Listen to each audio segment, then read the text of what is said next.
Cześć kochani, znowu Janusz Dąbrowski, kanał YouTube. Witam Was serdecznie. Zresztą jak zawsze dziękuję w ogóle, że e, jesteście, że kanał nasz nabiera takiego rozpędu. Oczywiście to wymaga i z Waszej strony pewnego wysiłku, bo codziennie jesteście bombardowani tym przypomnieniem. Mam na myśli subskrybentów. No właśnie, zasubskrybujcie ci, którzy nie subskrybujecie jeszcze.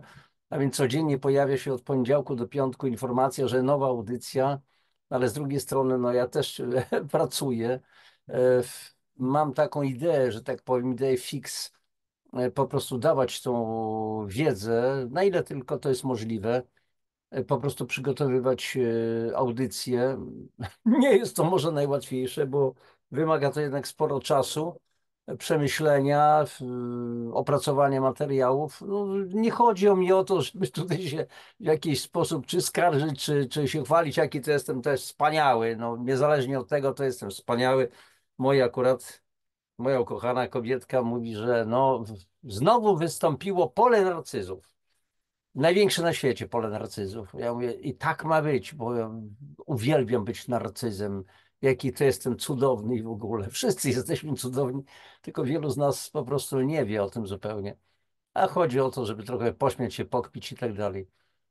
Kochani, fajnie, że w ogóle jesteście, że spotykam się nawet z bardzo prostymi komentarzami, które wpisujecie. Dziękuję. To już naprawdę fajna sprawa, bo to też idzie w górę, coś tam, jakieś tam, nie znam się na tych działaniach, mechanizmach YouTube'a, ale wiem, że w związku z tym kanał akurat no, pokazuje się coraz szerzej. Niedawno obchodziliśmy no, taką liczbę 3, czyli 3333 subskrybentów. W tej chwili już jest gdzieś tam chyba ponad 3400, no więc pomału rośnie, będzie święto, dla mnie przynajmniej jak będzie 4000, a jak już będzie 100 000, to będzie cudownie. Ale tu chodzi o to, żeby po prostu wiedza szła do ludzi, dlatego prośba z góry, przesyłajcie te linki, dzielcie się ze znajomymi, z bliskimi, bo tu chodzi o naprawdę o świadomość prozdrowotną, bo jeżeli umiemy liczyć dobrze, każdy z nas chyba umie liczyć dobrze, to trzeba dbać przede wszystkim, trzeba liczyć przede wszystkim na siebie, absolutnie na siebie. Wiedza jest najważniejsza, informacja jest najważniejsza, bo ona pozwala później podejmować różnego rodzaju decyzje. Nawet jeżeli z różnych względów nie jesteśmy w stanie z czegoś skorzystać od razu, to jednak wiemy, że jest możliwość i szukamy wówczas szans rozwoju, a tutaj się znowu jakaś nowa wiedza pojawi. Dobra, posłuchajcie, o czym dzisiaj? No właśnie, o nas, o mężczyznach. Dziewczyny, nie będzie o was kompletnie, ale tylko pozornie, bo jednak, no jak w tytule, dlaczego spada jakość po prostu męskiego nasienia, plemników. To jest bardzo poważny problem. Nakręciłem kilka audycji na temat niepłodności. Jest bezpłodność i niepłodność. E, Zamieszczę linki tam na końcu do tych audycji, na końcu w opisie audycji to będzie.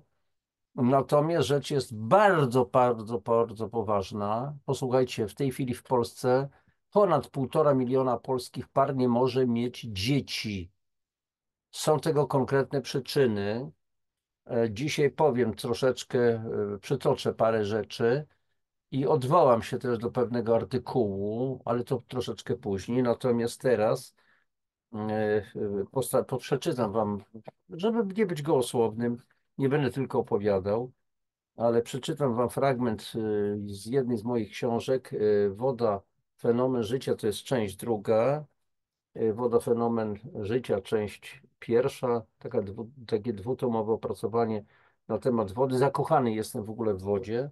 I sporo tych odcinków na temat wody wspólnie z Agnieszką Jaroszewską nakręciliśmy. Przypomnijcie to sobie i tak dalej. I mam w tym drugim tomie mojej książki rozdział, jak mężczyźni pijąc wodę ulegają zniewieścieniu. Ja nie będę czytał całego rozdziału, pewne fragmenty. I otóż chodzi o to, że dzisiejsi my, mężczyźni, mamy problem z tymi naszymi plemnikami, a więc problem macie wy kobiety, bo jeżeli my nie wyprodukujemy, nasze organizmy nie wyprodukują nasienia w odpowiedniej ilości i odpowiedniej jakości, to nie będzie dzieci.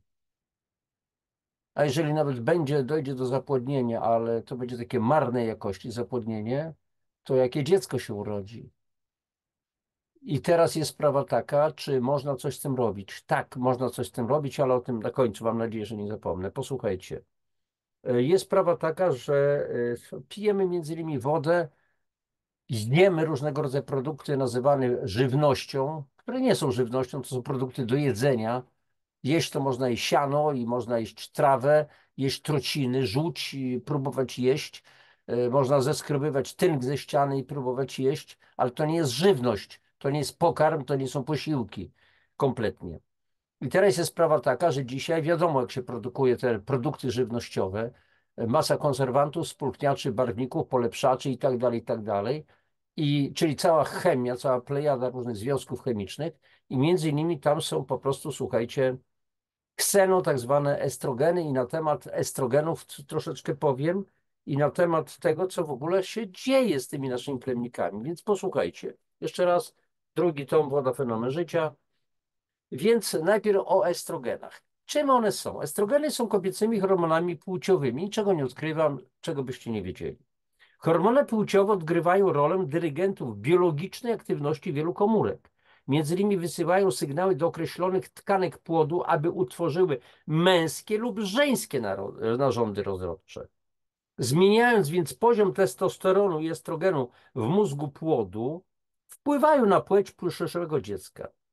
Okazuje się, że podobnie jak hormony płciowe działa wiele syntetycznych związków chemicznych. Związki te, ksenoestrogeny, są dzisiaj wszędzie. W powietrzu, w wodzie, żywności, w farbach, detergentach, produktach rozpadu, najróżniejszych rozpuszczalnikach, polichlorkach dwufenylu, DDT i tak dalej. Stanowił składnik tysięcy rodzajów pestycydów, środków ochrony roślin.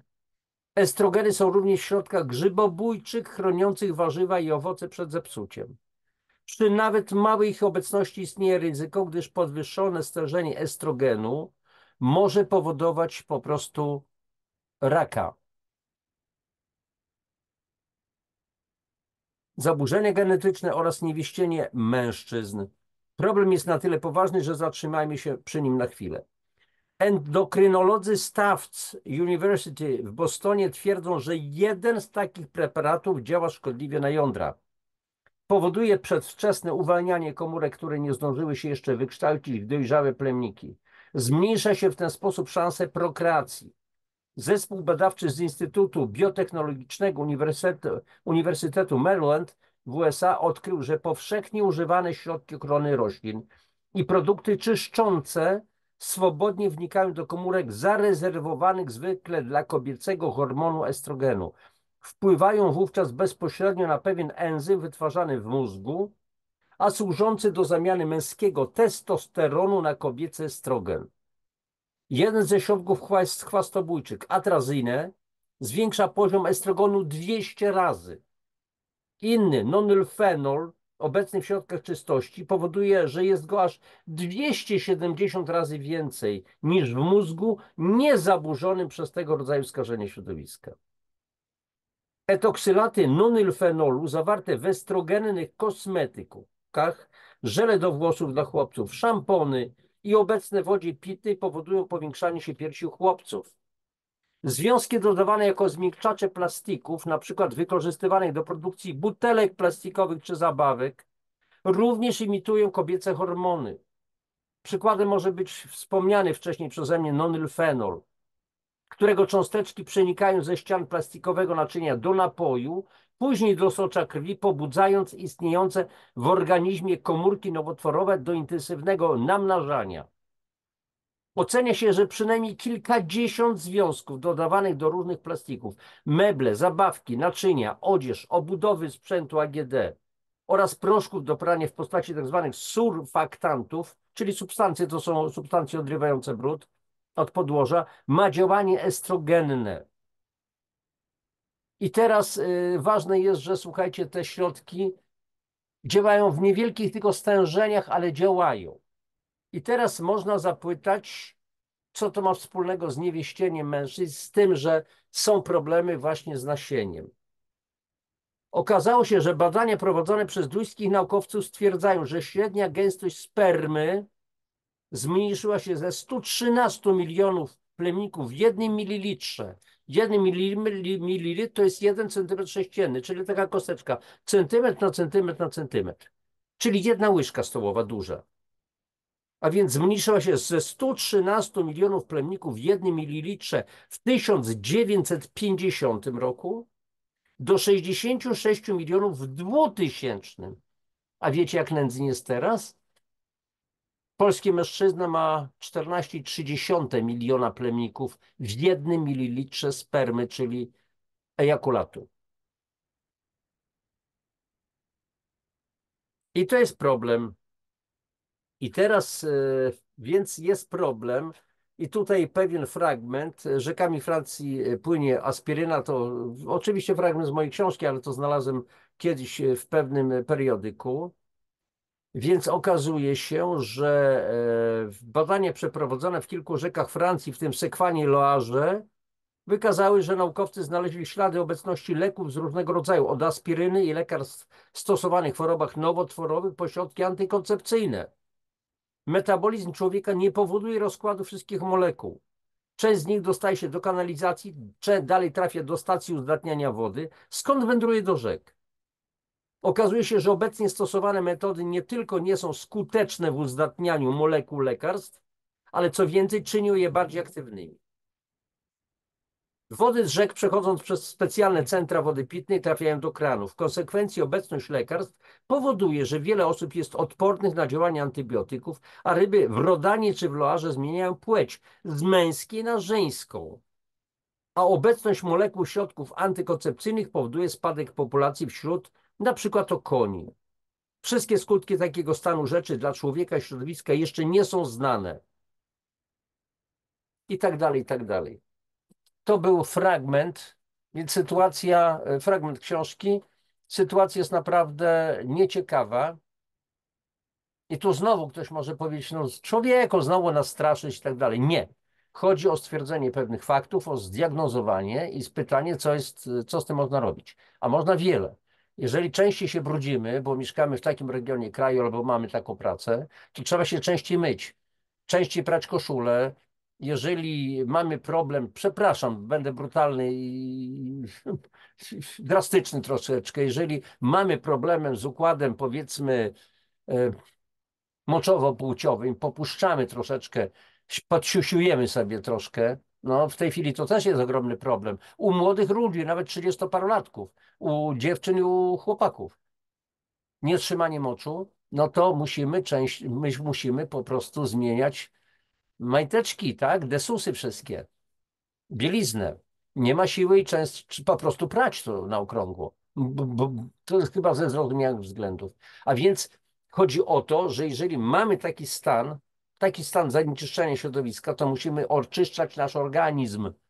Trzeba go dożywiać, trzeba wzmacniać nasz układ odpornościowy i tak dalej, i tak dalej. I teraz tego typu działania, takie wspieranie organizmu będzie miało wpływ również na jakość plemników. I teraz posłuchajcie, co dalej. W tym celu udostępnię ekran. Męska niepłodność, no właśnie, udostępnij i znalazłem taki, to jest z TVN24 i niektórzy nie lubią, niektórzy lubią, to nieistotne. Tu chodzi nie chodzi o politykę, tylko chodzi w tej chwili o pewne historie bardzo poważne. Przybywa niepłodnych mężczyzn. Plemniki zawierają zdefragmentowany materiał genetyczny. Przepraszam, coś tutaj pojawiło mi się.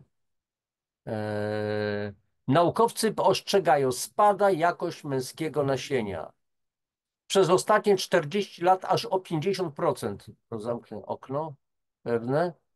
Plemniki coraz częściej zawierają zdeformowany materiał genetyczny, zauważają lekarze. W związku z tym coraz więcej mężczyzn zmaga się z niepłodnością. Problem jest poważny, bo nic nie wskazuje na to, aby w przyszłości sytuacja miała zmienić się na lepsze. I teraz dalej. Przepraszam, powiększę może tutaj tekst, żeby wam to było łatwiej do odczytania. I teraz zobaczcie, kolejne badania pokazują, że męska płodność jest szalenie wrażliwa na czynniki zewnętrzne. Komórki, które wytwarzają plemniki, są bardzo wrażliwe i ulegają szybciej toksycznemu wpływowi nawet związków o bardzo małych stężeniach, które dostają się do naszego organizmu, wyjaśnia ginekolog dr Grzegorz Mrugacz z Kliniki Leczenia Niepłodności Bocian.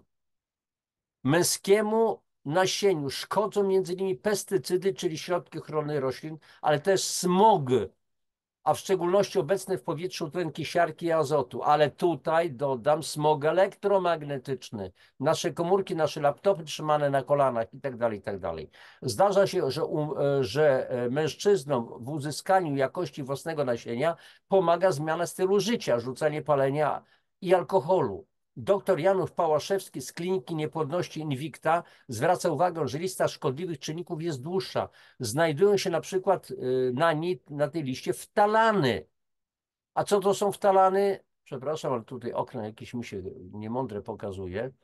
Są to substancje używane do uzyskiwania elastycznych plastików, ale również do produkcji paragonów, wyjaśnia specjalista. Dlatego lepiej nie nosić ich w kieszeni, czy w ogóle blisko ciała. Szkodliwa substancja chemiczna wchłania się bowiem przez skórę i przez błony śluzowe, czyli, bo to jest też nasza druga skóra. Spadek ruchliwości plemników może sięgać 50%. Tytuł. Naukowcy z Uniwersytetu w Nottingham opublikowali wyniki badań, które pokazują, że plastyfikatory powodują obniżenie ruchliwości plemników. Spadek ruchliwości może sięgać 50%. To jest dużo. Drugi element to wpływ na morfologię plemników. Wyraźnie widać, że wzrasta liczba form nieprawidłowych oraz wzrasta liczba plemników, które zawierają zdefragmentowany materiał genetyczny, tłumaczy dr Pałaszewski. Według brytyjskich naukowców jakość spermy przyjął też inne substancje pochodne bifenylu, wykorzystywane kiedyś w izolacjach elektrycznych, smarach i farbach. W wielu krajach, w tym Polsce, od lat są zakazane, ale są wciąż obecne w środowisku. Żyjemy na co dzień przebywamy w tym środowisku bardzo długo, nasiąkamy tymi związkami chemicznymi i mimo, że to są minimalne ilości, mogą bardzo negatywnie działać na naszą płodność, mówi dr Mrugacz. Słuchajcie, a czym jest homeopatia? Leczenie czymś, co nie zawiera nic, jak to mówią eksperci, wrogowie homeopatii, którzy nie mają zielonego pojęcia o fizyce, o biofizyce i tak dalej. Nie chodzi o to, że ja mam pojęcie. I nie chodzi o to, że wielu z was może nie mieć o tym pojęcia, tylko że jest sprawa taka, że jeżeli się nie wie, o czym się mówi, tylko się z dużą pewnością mówi, tak jak na temat szkodliwości pól elektromagnetycznych, tych specjalnych, tych ostatnio wprowadzanych w przeciągu ostatnich kilku lat, ja to nazywam technologią 5 grześków, gdzie profesorowie, eksperci, fizyki, elektronicy się wypowiadają, że to jest nieszkodliwe w ogóle, kompletnie. A co wy wiecie o funkcjonowaniu komórki? Jesteście biologami? Znacie tylko fizykę, znacie tylko elektronikę. Nie macie pojęcia o tym, jak to działa na organizm. Nie macie zielonego pojęcia, więc proszę się nie wypowiadać.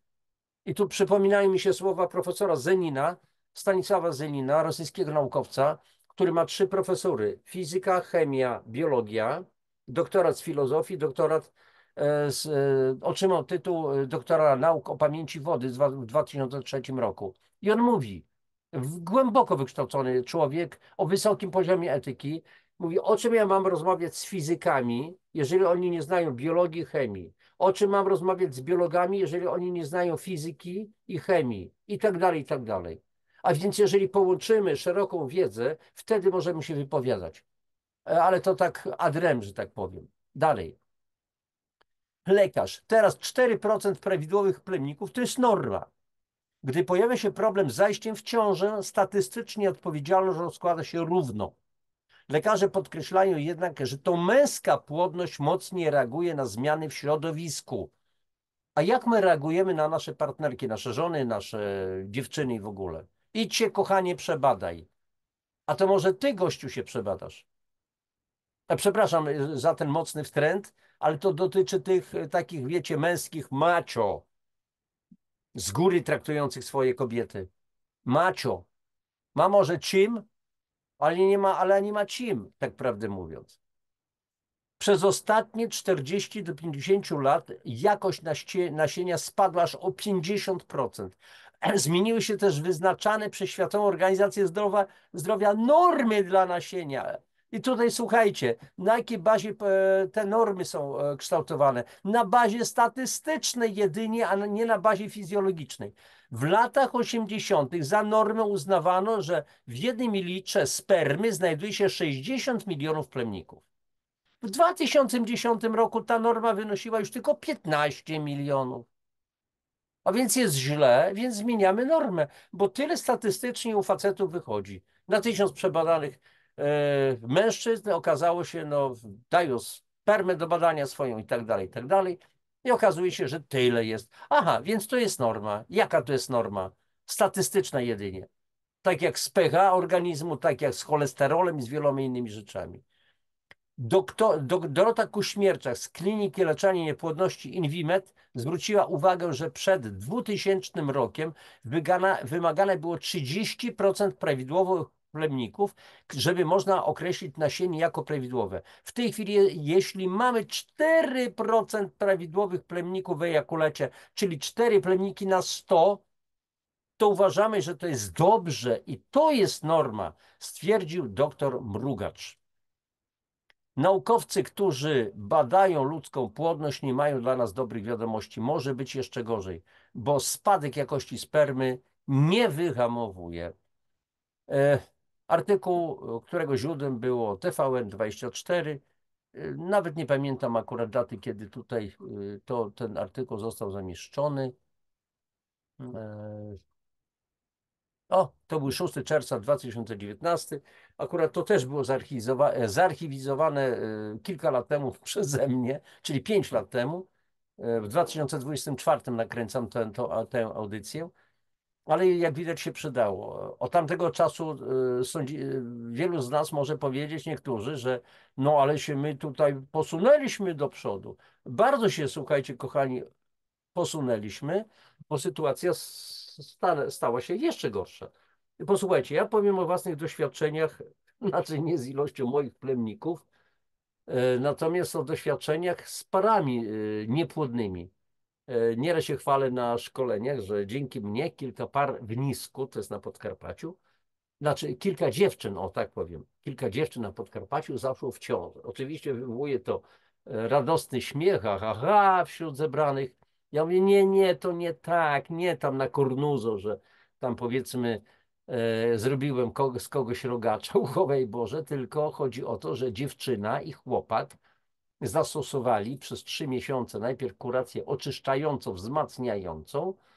Wytłumaczyłem, jak to należy robić, ułatwiłem im to zadanie, że tak powiem, dałem dostęp do rewelacyjnej klasy suplementów, po prostu dzięki którym się oczyścili, odkwasili organizm, zneutralizowali masę toksyn, usunęli.